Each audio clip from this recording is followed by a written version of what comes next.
السلام علیکم ورحمۃ اللہ وبرکاتہ۔ حدیث نمبر 32۔ بسم اللہ الرحمن الرحیم۔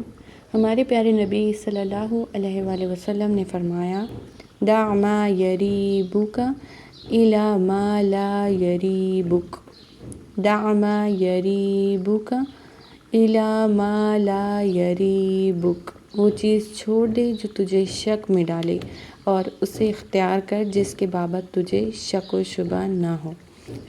دال کو عین سے ملائیں گے، ماں کو ایک الف کے برابر لمبا کریں گے۔ دع ما یریبک، یا پر زبر ہے اس لیے تیزی سے پڑھیں گے، ری ایک الف کے برابر لمبا کریں گے، یہ یا مدہ ہے، اور با اور کاف کو تیزی سے پڑھیں گے۔ اسی طرح حمزہ اور لام کو تیزی سے پڑھیں گے، الا ما کو ایک الف کے برابر، لا کو ایک الف کے برابر۔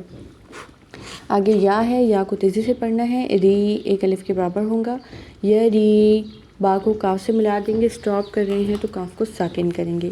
کاف کی ادائیگی میں آپ کا جو ہے سانس جاری رہنا چاہیے، جیسے بک بک، اس طرح سے۔ دع ما یریبک الی ما لا یریبک،